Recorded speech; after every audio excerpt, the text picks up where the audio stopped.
ఇప్పుడు తెలంగాణలో రాజకీయాలు ఎట్లున్నాయంటే పబ్లిక్ల పతార పెరగాలంటే నోరు నెత్తిల పెట్టుకోవాలి, ఏదో ఓ పంచాయతీ ముంగటేసుకోవాలి, ఎవరినో ఒకల్ని తిట్టాలి, మంచో షెడో నలుగురు మన గురించి మాట్లాడుకోవాలి. ఇగో ఇట్లుంది తెలంగాణలో రాజకీయం. ఆయనను ఈయన తిట్టుడు, ఈయనను ఆయననుడు. ఆగో అట్లనే ఇయ్యాల గీళ్ళిద్దరు నడుమ నడిచింది లడాయి. రైట్, ఇవాళ ఆదిలాబాద్ జిల్లాలో నడిచింది రామన్న టూరు.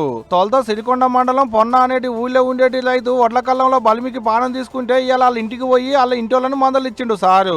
అటంక మాట్లాడుకుంటా ఈ మాట చెప్పిండు. దయచేసి ధైర్యంగా బతకండి, 2 ఏళ్లలో మళ్ళీ తిరిగి కేసీఆర్ వస్తాడు, మళ్ళా మిమ్మల్ని ఒక్కొక్కరిని కళ్ళలో పెట్టుకుంటాడు. ధైర్యం కోల్పోకండి, ఆత్మహత్యలకు పాల్పడి కుటుంబాలను అనాథలు చేయకండి. బలిమికి పానం తీసుకోవద్దు, ఇంటి వాళ్ళని ఆగం చేయొద్దు అనుకొచ్చిండు అన్నట్టు రామన్న. 15,000 రైతు భరోసా ఏమాయా, 500 బోనస్ ఏమాయా, చెప్పిన మాటలు ఎడుబాయా అని నిలబెట్టి అడగాలే, కష్టం వస్తే కాళ్ళు పట్టుకోవద్దు, కాళ్ళు పట్టుకోవాలన్నట్టు మాట్లాడుకొచ్చిండు అన్నట్టు. రైతన్నలు ఎక్కడున్న రాష్ట్రంలో ప్రభుత్వం పంటలు కొనకపోతే కాళ్ళు పట్టుకోకండి, కాలర్ పట్టుకోండి, నిలదీయండి, మీకు మేము అండగా ఉంటాం. రోడ్ ఎక్కకండి, కాంగ్రెస్ వాళ్ళ ఇంటి ముంగట కూర్చోండి, ఏమాయే మాటలు ఎక్కడ పోయినాయని అడగండి. 15,000 రైతు భరోసా ఎడబాయ్, 500 బోనస్ ఎడబాయ్, నువ్వు చెప్పిన మాటలు ఎక్కడ బాయ్. ఇదిట్టుంటే ఇటు కార్పొరేట్ వాళ్ళకు కాంగ్రెస్ వాళ్ళకు నడమ పొట్టు నడుస్తుందబ్బా మాటల యుద్ధము. నువ్వెంత అంటే నువ్వెంత, నీతోనేమైతుంది అంటే నీతోనేమైతుంది, ఇదే మాటలు ఇదే పంచాది. మీ సిరిసిల్లాకు వచ్చి నేను కూర్చుంటారా భయ్? నేను చేసిన సోషల్ యాక్టివిటీస్ ఎందుకు చెప్తలేవురా? గుండాయిజం చేసింది మీరే. మీ అటువంటి వాళ్ళని అడ్డుకుంటే మాది హీరోయిజం రా, గుండాయిజం కాదు. రేపటి నుంచి మా హీరోయిజం ఎట్లుంటో చూపిస్తా. ఇవాళ మా ప్రభుత్వం వచ్చినాక దాడులు చేసింది మీరే, రాళ్లు కొట్టింది మీరే, దౌర్జన్యాలు చేసింది మీరే. అందుకే నేను కాంగ్రెస్ క్యాడర్ కు విజ్ఞప్తి చేస్తా ఉన్నా, మనం దాడికి ప్రతి దాడి చేయవలసిన అవసరం ఉందని చెప్పి కూడా ఈ సందర్భంగా తెలియజేస్తా ఉన్నా. కార్పొరేట్లను కడిగి పారేసిండు మైనంపల్లి హనుమంతరావు సారు. మరి గింతగానం గరం ఎందుకు అవుతుండంటే ఎత్తి పొడుగోడు కొడితే పొడుగోడిని ఎత్తి పోషమ్మ కొట్టిందని.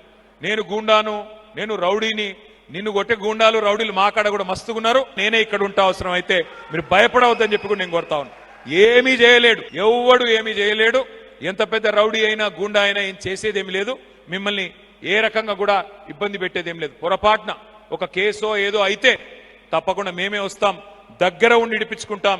నిన్న కొంపల్లిలో మీటింగ్ పెట్టి రామన్న గీ తిరిగా మాట్లాడితే ఇవాళ కార్పార్టీలకేంచి ఏరుబడి కాంగ్రెస్ లో షరీకైన మైనంపల్లి సార్ గిట్లా కౌంటర్ ఇచ్చిండు అన్నట్టు. మరి ఈ పంచాయతీ ఏడు వరకు పోతుందో ఏమో గానీ సుయ్యం అంటే నాకో పూరి అన్నట్టే కార్పార్టీ వాళ్ళు ఏం మాట్లాడినా కర్లు అంటుండబ్బా మైనంపల్లి సారు. ఏమో తీయాలి మనకెందుకు, అదంతా అల్లాళ్ళు అనుకుంటారు, గిట్ట అన్నారని మనం ఏదో చెప్తే అటంకా అందరు కలిసి మన మీద పడతారు, మనకెందుకు అలా పంచాయతీ.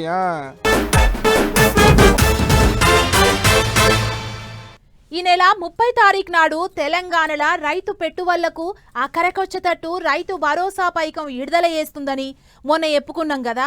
అగో అట్లనే ఆంధ్రాలో కూడా రైతులేసేటి పంటలకు పెట్టుబడుల ఖర్చులకు ఆసరైతుందని ఏపీ గవర్నమెంట్ వాళ్ళు కూడా రైతులకు ఆసర పైకం ఇయ్యాలని డిసైడ్ అయింది.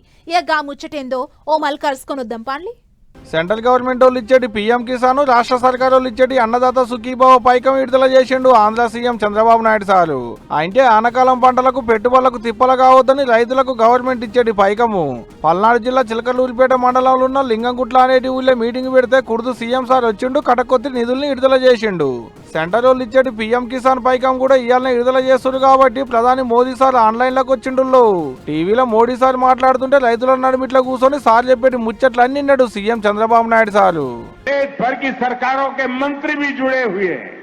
इसके साथ साथ लाखों किसान भी आज हमारे इस दिवस को मनाने में वो वहां भी भागीदार बने हैं। ये सभी किसान पीएम किसान सम्मान निधि के लाभार्थी हैं। టీవీలో సార్ మాట్లాడుతుంటే ఒక ఈలలు కాదు ఒక గోల కాదు. అటంక CM Chandrababu Naidu sir mike అందుకొని గీ మాట చెప్పిండు. రైతు బాగుండాలి, గ్రామీణ ఆర్థిక వ్యవస్థ బాగుంటుంది. కానీ వైసీపీ హయాంలో 1-2 కష్టాలు కాదు, కడాన సాగునీరు నుంచి వరదలు వర్షాలు వస్తే ముంపు గురయ్యక్కడి నుంచి అనేక సమస్యలు ఎదుర్కొన్నారు. 2 ఏళ్లుగా మీరు చూస్తున్నారు, ప్రతి ఒక్క ఇష్యూ పైన ప్రతి ఒక్క సమస్య పైన ఎక్కడికక్కడ ముందు జాగ్రత్త ముందుకు పోతున్నాం. ఒక్కొక్క రైతుకు 7,000 లెక్కన రాష్ట్రం మొత్తంలో 46,85,838 మంది రైతులకు 3,125 కోట్ల 47 లక్షల రూపాయలు వేసిరు మొదటి విడత కింద సర్కారు తరపుకించి. అండ్ల రాష్ట్ర సర్కారు వాటా 2,342 కోట్ల 92 లక్షలు అయితే సెంట్రల్ వాటా 782 కోట్ల 55 లక్షల రూపాయలు. ఈ లెక్కన రైతన్నలు పెట్టుబడులకు అప్పులు చేయాల్సిన అవసరమే లేదన్నట్టే. ఇంతవరకు మంచినే ఉన్నది కానీ అసలు భయం అంతా ఎల్నినో చేయబట్టే రైతన్నలకు. తొలత వానలు పడ్డా పంట కక్కిరయ్యేటాళ్లకు శినుకులు రాలుడు అయితే కష్టమే అనేది మొగుల అధికారులు అంటున్న మాట. మరి పంటలు వేసినాక ఎట్టుంటదో ఏమో గానీ ఇప్పటికైతే పెట్టుబడులకు అక్కడికి వచ్చేటట్టు రైతులకు సర్కారు సాయం అందేటాళ్లకు రైతుల మురిపోయి చిన్నగా లేదు పోండ్రి ఆంధ్రాల. నిన్నయాల బతుకుదేరు పనులల్లవాడి మస్తు బిజీ అయిపోతుండ్రు జనాలు. ఒకప్పుడు ఎట్లుంటివి ఏం కదా, పొద్దుగాల లేవంగానే వాకింగ్ అని జాగింగ్ అని రన్నింగ్ అని ఎవ్వరికి దోషినట్టాలు చేసేటోళ్ళు. కొందరు గొట్టు ఎక్సర్సైజులు సుతా ఈజీగా చేసేది. కానీ కాలంతోని పోటీ పడి గావిటికి దూరం అయిపోతున్నాం అన్నట్టు. ఇప్పుడు గీ ముచ్చటెందుకు చెప్తున్నా అంటే, Same nostril, right side. Take a long breath. Close your right nostril. From the left, breathe out slowly. చూసిర్రా, 2 Telugu రాష్ట్రాలలో యోగా సంబరాలు మా సంబరంగా చాలైనాయి. లెక్కకైతే యోగా డే జూన్ 21 తారీఖు నాడు. కానీ అంతకంటే మొదలు కౌంట్ డౌన్ పేరుతోని జనం అంతా ఈ తీరులో యోగా చేసిర్రు. ఉరుకుల పరుగుల జీవితంలో మనిషి శ్వాస మీద ధ్యాస పెడతలేడు. అందుకే జీవితకాలం తగ్గిపోతుంది. ఇక నుంచి అయినా దినం యోగా చేస్తే పెయ్యికి మంచిది అని చెప్పి మంచిర్యాల, కరీంనగర్, గోదావరికని, అరకు, విజయవాడ ఇట్లా ఎక్కడ చూడు పెయ్యికి గట్టిగా పని చెప్పిర్రు. సికింద్రాబాద్ పరేడ్ గ్రౌండ్ అయిన కౌంట్ డౌన్ కార్యానికి సెంటర్ బొగ్గు మంత్రి కిషన్ రెడ్డి సార్ హాజరుపడ్డాడు. సార్తో పాటు గవర్నర్ శుక్లా సారు, మాజీ ఉపరాష్ట్రపతి వెంకయ్యనాయుడు సారు అందరు హాజరుపడి యోగా చేసిరు జరసేపు. జూన్ 21 తేదీకి సరిగ్గా 24 గంటల ముందు 24 గంటల కౌంట్ డౌన్ పేరుతో హైదరాబాద్ లో గత 7 సంవత్సరాలుగా ముఖ్యమైన వాళ్ళందరం కూడా ఇక్కడ యోగా దినోత్సవం నిర్వహిస్తాము. వేలాది మంది పాల్గొన్నారు. చాలా సంతోషంగా అందరు కూడా ఉత్సాహంగా ఈ కార్యక్రమంలో చిన్నారుల నుంచి మొదలు పెడితే వృద్ధుల వరకు కూడా అందరు కలిసికట్టుగా ఈ కార్యక్రమంలో పాల్గొన్నారు. ఇక పరేడ్ గ్రౌండ్ యోగా ముచ్చటిట్లుంటే అటు ఏపీలో ఇంకా బాధగా అయింది. ఉండవల్లి గుహలల్లో యోగాంధ్ర పేరుతోని ఏపీ సర్కారు యోగా పండుగ చేస్తుంది కదా. ఇక ఆడికి పోయిన సీఎం చంద్రబాబు సారు యోగా గురువు రామ్దేవ్ బాబాతోని కూడా యోగా చేసిండు. ఇదిట్లుంటే మంచిర్యాల, గోదావరి కానీ పాడేరు వరకు ఇట్లా ఎక్కడోళ్ళక్కడ ఒళ్ళొంచి యోగా జీవితంలో ఒక భాగం అని మాట్లాడుకొచ్చిర్రు. యువకులు అనుకుంటే కానిది ఏదుండదబ్బా, వాళ్లకు అంత పవర్ ఉంటది. అప్పట్లా బంగ్లాదేశ్ దేశంలోన్న యువకులంతా గుంపయ్యి గవర్నమెంట్ మీద పడితే దేశ గవర్నమెంటే కూలిపోయింది. దేశ ప్రధానే దేశాన్ని ఈడ్చిపెట్టి బయటి దేశాలకు పోయి దాచుకునేటంతా లొల్లి చేసిండ్రు. ఆగో అసొంటి ఉద్యమమే ఇప్పుడు మన తాన పుట్టింది. తాపకో కయ్యం లేపుతనే ఉండ్రు. అదే కాక్రోచ్ జనతా పార్టీ లేపిన కయ్యం. ఇయాలేమైందంటే, పార్టీ లేదు, పార్టీ జెండా లేదు, ఏ పార్టీ అండా లేదు. వాళ్ళు జిల్లా పురుగులు అన్నారు, వీళ్ళు జంగు లేపుతున్నారు. సెంట్రల్ సర్కార్కు సుక్కలు చూపెడుతున్నారు. సోషల్ మీడియాలో పిలుపునిస్తే పొట్టుగా వదులుతున్నారు సెంట్రల్ సర్కార్ మీదకి జంగు లేపేతందుకు. ఇవాళ మల్లోపాలి దేశ రాజధాని ఢిల్లీలో ఉన్న జంతర్ మంతర్ల జిల్లా పురుగుల గుంపు జంగు లేపింది. కాకుంటే ఇవాళ జనంత గమ్మతిగా నడిచిందుల్లో నిరసన. మొన్న అంబేద్కర్ బొమ్మలు పట్టుకొని వచ్చిన వాళ్ళు ఇవాళ స్టీల్ ప్లేట్లు, చెంచాలు పట్టుకొని వచ్చారు. నీట్ పేపర్ లీక్ అయినందుకు సెంట్రల్ చదువుల మంత్రి ధర్మేంద్ర ప్రధాన్ సార్ ధర్మంగా రాజీనామా చేయాలి. పేపర్ లీక్ అయిందని రందితోని జీవిడిచిన వాళ్ళ ఇంటి వాళ్ళకు మనిషికో ₹1 లెక్కన నష్టపరిహారం ఇవ్వాలనేది మనోళ్ళ మెయిన్ డిమాండ్. వాళ్ళ పార్టీకి జెండా లేదు కాబట్టి జాతీయ జెండాలు పట్టుకొని వస్తే ఢిల్లీ నడిబొడ్డున రెపరెపలాడిన జాతీయ జెండాలు. చదువులు ఆగమవుతున్నాయి, పరీక్ష పేపర్లు లీక్ అవుతున్నాయి, నిరుద్యోగం పెరుగుతున్నది. యువత ముంగటికి రావాలి, సెంట్రల్ సర్కార్ తో కొట్లాడాలని కాక్రోచ్ జనతా పార్టీ పెట్టిన అభిజిత్ అన్న సోషల్ మీడియాలో పోస్ట్ పెట్టుడే ఆలస్యం కుప్పలు తెప్పలు వస్తున్నారు నిరుద్యోగులు. అట్లా ఇవాళ కూడా గట్టిగానే కదిలేరు. మళ్ళా సుప్రీంకోర్టు పెద్ద జడ్జి సారి నిరుద్యోగులను బొద్దింకలతో పోల్చినందుకు పుట్టిన పార్టీ ఇది. ఆన్లైన్ లో పార్టీ పెడితే మేమంటే మేమనుకుంటూ లచ్చలల్లా షరీకయ్యారు నిరుద్యోగులు. తొలుత ఢిల్లీ, తర్వాత పూణేలా, మొన్న మన హైదరాబాద్ పట్టణంలో ఇవాళ మల్లోపాలి ఢిల్లీ జంతర్ మంతర్లా ముంగట మళ్ళెక్కడ జంగు లేపుతారో, సెంట్రల్ సర్కార్కు ఇంకేం డిమాండ్లు పెడతారో ఏమో గానీ నిరుద్యోగులను జిల్లా పురుగులు అన్నందుకు సుక్కలు చూపెడుతున్నారు అబ్బా. ఒంట్లే పానం మంచిగా లేక మంచానికి పడ్డ పవన్ కళ్యాణ్ సారు అభిమాని నిరంజన్ ను మొన్న కుర్దు ఆయనే వచ్చి కలిసిన ముచ్చట యాదికున్నది కదా, ఇంత సాయం కూడా చేసిపాయే. అభిమాని కోసం అంత దూరం కెంచి డిప్యూటీ సీఎం సారోచిటాలకు నిరంజన్ ముచ్చట అందరికి ఎరికైంది. ఇంకేముంది, ఓగలేనికోగలు సాయం చేసినందుకు ముందుకొస్తుండ్రు. సరే అందరి ముచ్చట అటెన్క గాని ముందుగాల గీ సారు చేసిన సాయం ముచ్చట చెప్పుకుందాం ఇప్పటికైతే. మొన్న దేవుడు ఎలా భక్తుడు వాళ్ళ దేవుడు పవన్ కళ్యాణ్ అభిమానిని ఖుషి చేసేందుకు వచ్చిండు బండ్ల గణేష్ అన్న. హన్మకొండ హనుమాన్ నగర్ లో ఉండేటి నీలంజన్ అనేటి గీ తమ్ముడు పవన్ కళ్యాణ్ సార్ కు పెద్ద ఫ్యాను. ఈ తమ్మునికి చిన్నగా ఉన్నప్పుడే పెద్ద బీమారి వచ్చి మంచానికే పరిమితం అయిండు. అప్పటి సంది ఇప్పటి వరకు మంచంలోకించి లేచేది ఉండదు, కాలు బయట పెట్టేది ఉండదు. టీవీలో పవన్ కళ్యాణ్ సార్ సినిమాలు చూసుకుంటా మంచంలోనే ఉంటాడు. గాముచ్చటరికయ్యి అభిమానిని ఖుషి చేసేందుకు పవన్ కళ్యాణ్ సార్ వస్తే ఇవాళ ఆయనను దేవుడు దేవుడు అనేటి బండ్ల గణేష్ అన్న వచ్చిండు అన్నట్టు. అంతేకాదు మొన్న ఇస్తానన్న 5 లక్షల రూపాయల చెక్కును నిరంజన్ వాళ్ళ అమ్మనాయనలకు ఇచ్చిండు కూడా. మా హీరో గారి పవన్ కళ్యాణ్ గారు వచ్చి వెళ్ళిన ఆ బాబుకి నేను ఇవ్వాలని చెప్పి 5 లక్షల రూపాయలు అన్నీ ఆ బాబుతో మాట్లాడటం జరిగింది. నేను కారు కొనుక్కొని కారులో తిరగాలనుందన్న పాప కోరిక కోరాడు. నేను చెప్పే ఈ 5 లక్షలతో కారే కొనుక్కోండి, ఆ బాబుని తిప్పండి, ఇంకా నాలాంటి అభిమానులు మీకు అండగా చాలామంది ఉంటారు, మీరేం బాధపడద్దని చెప్పాను. ఆ బాబుకి బాగుండాలని మనస్ఫూర్తిగా కోరుకుంటూ మీ అందరి సమక్షంలో వాళ్ళ నాన్నగారికి నా పరమేశ్వర ఆర్ట్ ప్రొడక్షన్స్ నా బ్యానర్ తరఫున ఈ 5 లక్షల రూపాయలు అందజేస్తున్నాను. అగనాట బండ్లన్న పోయి మాట్లాడితే నాకు కార్లో తిరగాలని ఉందని కోరిక కోరిండట బుడ్డోడు. కారు కొనుక్కొని కార్లెక్కి తిరగమని 5 లక్షల రూపాయల చెక్ ఇచ్చిండు అన్నట్టు ఇవాళ. పవన్ కళ్యాణ్ సార్లు నా దేవుడు నా దేవుడు అని చెప్పుకునేటి బండ్లన్న వాళ్ళ దేవుని మీద ఉన్న భక్తితోని ఆయన అభిమానికి గీ సాయం చేసిండు అన్నట్టు. ఇంట్లో నూరి పెట్టుకున్న అల్లం ఎల్లిగడ్డ పేస్ట్ అయిపోయింది అనుకో, చాలా మంది ఏం చేస్తారు, దగ్గర పట్లున్న దుకాణంకు పోయి జట్న ఓ అల్లం పేస్ట్ డబ్బాను కొనుక్కొస్తారు. కానీ అది ఎట్లుంది, ఎల్లడ తయారైంది, ఏడ తయారైంది అనేటిది మాత్రం అస్సలు పట్టించుకోరు. ఆగో గట్ల దుకాణాల కాడ అల్లం పేస్ట్ కొనేటోళ్ళ కోసమే గీ ముచ్చట. అబ్బా, దుకాణాల కాడ కొని అల్లం వెల్లిగడ్డ పేస్ట్ ఎంత ముద్దుగా ఉంటుంది చూడు రే. యోగిడ డబ్బాలకు డబ్బాలు ప్యాకింగ్ చేసి దుకాణాలకు పార్సల్ చేస్తానికి తయారుంది చూడు. యోగి ఇదంతా కల్తీ మాలే. ముచ్చటేందంటే ఇది మలక్పేట వాయేద్ నగర్లో ఉన్న ఓ కల్తీ అల్లం పేస్ట్ గోదాం. ఈడున్నదంతా అల్క తక్కువ కల్తీ పేస్టే. మరి బత్తాలకు బత్తాలు ఈ పాసిపోయిన ఎల్లిగడ్డలు ఎండిపోయిన అల్లం ఏడంగా తెచ్చి పాడేతుర్రో ఏమో గాని ఫుడ్ సేఫ్టీ అధికారులకు తెలియకుండా దొంగదందాకు మళ్ళీ దుకున పైన. ఇక చూడరాదురి పోలీసుల చెక్కింగ్లు ఎట్లున్నాయో.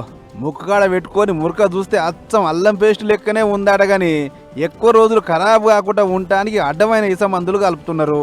అందుకే కొన్నప్పుడు కమ్మట ఆసన వస్తుంది. కాకపోతే ఇది ఒక పెద్ద ఇసం. అంతా తమాం లేకుంటే ఒట్టి కూరైనా వండుకోరు కానీ ఇటువంటి తాల్ తుప్పాసు పేస్టులు అయితే కొనకూరి అని సలహాలు ఇస్తూ చెకింగ్లు చేసిన అధికారులు. మరి ఈ దొంగదంద ఎప్పటి సంది నడిచి పాడైతుందో ఏమో గాని అడ్డమైన మాలమి జనాల పానాలు పుచ్చుకుంటారు కొందరు. అన్నట్లు గోదామంతా దోలాడితే నకిలీ లేబుల్స్, మిషన్లు, పాసిపోయిన ఎల్లిగడ్డలు, ఎండిపోయిన అల్లం ఓ బొచ్చడు పడ్డుపడ్డది. ఇక అవన్నిటిని సీజ్ చేసి దుకాణం ఓనర్ మీద కేసు రాసి కోర్టుకు పంపిరాట. మంచి ముచ్చటే గాని ఓ సార్లు గిట్లా అమాస పుణ్యానికి చెకింగ్లు చేసుడు కాదు, కమస్కం నెలకోపాలు ఇసుంటి దొంగ దుకాణాల మీద పడుర్రి. ఇసుంటి పైసలు ఆపచ్చిన వాళ్ళు మస్తు మంది దొరుకుతారు అని అనబట్టి ముచ్చడు చూసిన జనాలు. సర్కారు బల్లల్లో చదివి మంచి మార్కులు వచ్చినోళ్లను ఒక్కో లీడరు ఒక్కో తీర్లా తారీఫ్ చేస్తుండ్రు. కొందరు విమానం ఎక్కిచ్చి తిప్పితే, కొందరు స్టార్ హోటళ్లల్లో బువ్వ తినబెట్టిండ్రు, కొందరు టూర్లకు తిప్పితే ఇంకొందరు వేరు పట్నాలకు దోల్కపోయిండ్రు. ఇగో గిట్లనే పటాన్చెరు ఎమ్మెల్యే గూడెం మైపాలన్న సుత తనకు తోచిన సాయం చేసిండట. మరిగా ఏం చేసిండో మనంగిన చూద్దాం పాన్లి. రైట్, గవర్నమెంట్ బల్లె చదివి గొప్ప మార్కులు సాధించిన పొలగాళ్లకు సైకిల్ వంచిండు పటాన్ చెరువు ఎమ్మెల్యే గూడెం మైపాల్ రెడ్డి సారు. నియోజకవర్గం అంతటా 10వ తరగతిలో మంచి మార్కులు అంటే ఫస్ట్, సెకండ్, థర్డ్ ఎవరెవరైతే వచ్చిర్రో వాళ్ళను ఈ రకంగా తారీఫ్ చేసిండు ఎమ్మెల్యే. మొత్తం 438 మంది పొలగాళ్ళు సెలెక్ట్ అయితే వాళ్ళ కోసం 438 సైకిల్ తెప్పించి పంచిండు. అదిగిన తన జేబులకెంచి 35 లక్షల రూపాయలు ఖర్చు పెట్టి. ఇక తెప్పించిన సైకిళ్ల పంపిణీ కార్యం మైత్రి స్టేడియంలో పెద్ద పండుగ లెక్కనే నడిచింది. ఇక చూడరే ఎన్ని సైకిల్ ఉన్నాయో. కొత్త కార్లకు బుగ్గలు కట్టి చాలు చేసినట్టు సైకిళ్ళకు సుత బుగ్గలు కట్టిర్రు. అంతా చూస్తుంటే సైకిళ్ళు తీసుకున్న దాంటే తమ్ముళ్ళ కంటే ఎక్కువ చెల్లెలే ఉన్నట్టు కదా. ఇక ఒక్కొక్కరికి సైకిల్ ఇచ్చుకుంటా ఫోటోలు తీయకుండా వస్తుంటే పొలగాళ్ళ సంబరం చిన్నగా లేదు. కార్యానికి పొలగాళ్ళు వాళ్ళ అవ్వయ్యలతో పాటు ఇంకా లోకల్ జనాలు గిన మస్తు మంది ఆదిరిపడ్డారు. ఇదే ముచ్చట మీద ఎమ్మెల్యే మాట్లాడుకుంటా చదువుతో పాటు ఆటలలో గిన దుమ్ము దులపాలే, అది ఇంకా పెద్ద గుర్తింపు తెస్తుందని చెప్పుకొచ్చిండు. సిరాజ్ అనే వ్యక్తి నేషనల్ కి సెలెక్షన్ అయ్యి ఆడిండు. మన బిహెచ్ఎల్ ఎంప్లాయీ కొడుకు తిలక్ తిలక్ వర్మ బిహెచ్ఎల్ ఎంప్లాయ్ కొడుకు, ఆయన గిట మొన్న బ్రహ్మాండంగా నేషనల్ సెలక్షన్ ఐపీఎల్ గిట ఆడడం జరిగింది. ఎగ్జాంపుల్ చాలా ఉన్నాయి. వివి లక్ష్మణ్ ఉన్నాడు, అజారుద్దీన్ ఉన్నాడు, చాలామంది ఉన్నారు. కాబట్టి ఆ విధంగా మీరు క్రీడల్లో రాణించినట్టయితే, ఒక లీడర్ మంచి పని చేస్తే ఈ కాన్స్టిట్యున్సీకి హైదరాబాద్ చుట్టుముట్టే గుర్తుపడతారు. క్రీడాకారుణ్ణి నేషనల్ లెవెల్లో గుర్తుపడతారు, రెడ్ కార్పెట్ వేసి తీసుకుపోతారని చెప్తా ఉన్నా మీ అందరికీ. ఆ స్థాయికి ఎదగాలని మిమ్మల్ని కోరుకుంటా ఉన్నా. ఇది ఒక్కటే కాదు, సర్కారు వల్ల చదువు చాలా గొప్పగా ఉంది. ప్రతి పొలగాని మీద గవర్నమెంట్ బొచ్చడి రూపాయలు ఖర్చు పెడుతుంది. బొక్కులు, బడిబట్టలు, నాష్టా, బువ్వల కాంచి అన్ని సర్కారు చూడబట్టే. ఇక ఇంతకంటే ఏం కావాలో చెప్పురి. కాబట్టి మీ పొలగాలను సర్కారు వల్లకే పంపురి అని పూస కూర్చుండు. ఏదేమైనా మంచి మార్కులు వచ్చిన వాళ్ళకి ఇటువంటి గిఫ్టులు ఇచ్చుడు అనేది వాళ్ళు మరింత బాగా శ్రద్ధ పెడతానికి బగ్గా కెరకొస్తుంది అని అనుకుంటూ పోయిరాడకి పేరెంట్ని చూసిన జనాలు. ఈ నెల 8 తారీఖు నాడు ఏలూరు జిల్లాలున్న ఓ బ్యాంకుల కస్టమర్లు లొల్లి చేసిండ్రు. జంగారెడ్డిగూడెం బ్యాంక్ ఆఫ్ బరోడాల అండ్ల పనిచేసే అధికారులే సొమ్ములు ఎత్తుకపోయినరని మన పటాస్ వార్తలలో చెప్పుకున్నాం కదా. అగో గా ముచ్చట్ల ఎంత సొమ్ములు పోయినాయి ఏం కదా అని బ్యాంకు పెద్ద అధికారి వచ్చి లెక్కలు చూసిండట. మరిగా గోల్మాల్ ముచ్చటేందో అట్లా పోయి అరుచుకొనొద్దాం పాండ్లి. మొన్న జంగారెడ్డిగూడెం బ్యాంక్ ఆఫ్ బరోడా కాడ ఎంత లొల్లి అయింది ఏం కథ. తాకట్టు పెట్టిన సొమ్ములన్నీ గోల్మాల్ అయినాయని చెప్పి కస్టమర్లు వచ్చి లొల్లి పెట్టిరు కదా. ఒక ముచ్చట మీద ఆ బ్యాంకు పెద్ద అధికారి వచ్చి చెకింగ్లు చేసిర్రు. ఎంత పోయింది ఏం కథ అని కాగితాలు కమ్మలు మళ్ళేస్తే 139 మంది కస్టమర్లకు చెందిన 4 కిలోల 39 గ్రాముల బంగారం మాయమైందని తేలిందట. మొత్తం బ్యాంకుల 2756 గోల్డ్ ఖాతాలు ఉన్నాయట. అలా ఎవల బంగారం ఎంత ఉంది, ఎవరిది ఎంత పోయింది అని ఒక్కొక్కరిని పిలిచి ఇషారిస్తే గీ ముచ్చట బయటపడ్డది. అన్నట్లు పోయిన సొమ్ముల విలువ అందాజ 6 కోట్లకు మీదనే ఉందట. అంటే చూడరే ఎట్లా నమ్మించు బోర్లేసిరో. బంగారం మీద లోన్ ముచ్చట్టు చూసే రాజంటోడే ఈ కథ అంతా చేసిండంటారు కస్టమర్లు. అందుకే మా సొమ్ములు మాకు కావాలి, మీ అప్పెంతో మీకు గట్టి పడేస్తామని కస్టమర్లు వస్తే లొల్లి కాగాలని చెప్పి పోలీసులు రంగంలో దిగిర్రు. బ్యాంకు షట్టర్ బంద్ చేసి ఒక్కొక్కరిని లోపలికి పంపి రసీదులు బిసీదులు అన్ని చూసిండాడ వచ్చిన అధికారి. ఇట్లా పోయిన సొమ్మంతా లెక్క తీస్తానికి 10 రోజుల టైం పట్టింది. ఇది ఇట్లుంటే కస్టమర్ల సొమ్ము కాజేసి మాకు చెడ్డ పేరు తెచ్చిండు, వాడిని పట్టుకోరి సారు అని చెప్పి గోల్డ్ అప్రైజర్ రాజు మీద కేసు పెట్టినాడ బ్యాంకు మేనేజరు. ఇక కేసు కట్టిన పోలీసులు 4 సెక్షన్ల కింద కేసులు కట్టి ఎంకులాట చాలు చేసిరు వాని కోసం. మొత్తానికి 10 రోజుల సంధి బ్యాంకు ముంగట పెద్ద పంచాయతీ నడిచింది. అయినా కూడా మా సొమ్ములు మాకు ఇప్పించేటట్టు సర్కారు కల్పించుకోవాలి, ఉప్పుడు ఉపాసం ఉండి సంపాదించుకున్నాం, జర మాకు న్యాయం చేయాలని అడగబట్టిరు బాధితులు. చూడాల మరిగా ఏమవుతుందో.